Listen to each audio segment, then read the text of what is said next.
ಸೂತ್ರದಲ್ಲಿ ಕಿತ್ತೋಗಿದ್ದೆ. ಎಲ್ಲೋಗಿ ಬೀಳ್ತೀನೋ, ಏನ್ ಹಾಕ್ತೀನೋ, ಉಳಿತೀನೋ ಇಲ್ವೋ ಒಂದು ಗೊತ್ತಿಲ್ಲ ಕಣ. ಈ ಹುಡುಗಿರ್ಗೂ ಕಣ್ಣೀರ್ಗೂ ಎಂಥ ಲಿಂಕ್ ಇಟ್ಟಿದ್ದ ದೇವ್ರು ಅಂತ ತಿಳ್ಕೊಳಕ್ಕೆ ಊರಿಗೆ ಬಂದಂಗಾಯ್ತು. ಈಗ ನಾನು ತುಂಬಾ ಒಳ್ಳೆಯವನಂತ ಪ್ರೂವ್ ಮಾಡೋ ಅವಶ್ಯಕತೆ ನನಗಿಲ್ಲ. ನೀವು ಸಿಗೋದಿಲ್ಲ ಅಂತ ನನಗೇನು ಬೇಜಾರಿಲ್ಲ ರೀ. ನಾನು ಇಡೀ ಲೈಫಲ್ಲಿ ನಿಮ್ಮ ಜೊತೆ ಕಳೆದಲ್ಲ ಈ 4 ದಿನ, ಅಷ್ಟು ಸಾಕು. ಈ ನೆನಪನ್ನೇ ರಿವೆಂಟ್ ಮಾಡಿಕೊಂಡು ಹೇಗೋ ಇಡೀ ಲೈಫ್ ತಳ್ಳಿಬಿಡ್ತೀನಿ. ಅವಳದೇನು ತಪ್ಪಿಲ್ಲ. ಪ್ರೀತಿ ಅಂದ್ರೇನು, ಪ್ರೀತಿಸೋ ಹುಡುಗಿನ ಹೆಂಗ್ ನೋಡ್ಕೋಬೇಕು ಅಂತ ಗೊತ್ತಿಲ್ದೇನೆ ಅವಳನ್ನ ತುಂಬಾ ಪ್ರೀತಿ ಮಾಡ್ಬಿಟ್ಟೆ. ಅಷ್ಟೇ ಅವಳಿಗೆ ನೋವು ಕೊಟ್ಬಿಟ್ಟೆ.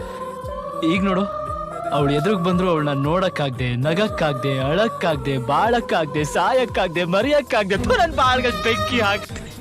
ಒಂದಿನ ಕಣ್ಣೀರು ಖಾಲಿ ಆಗುತ್ತೆ, ಅವತ್ ಬಾ, ನಾನು ನಿನ್ ಕಾಯ್ತಾ ಇರ್ತೀನಿ. ಅಕಸ್ಮಾತ್ ಬರ್ಲೇಬಾರ್ದು ಅನ್ಸಿದ್ರೆ ಬರಬೇಡ, ಅವತ್ತು ನಿನ್ ಕಾಯ್ತಿರ್ತೀನಿ.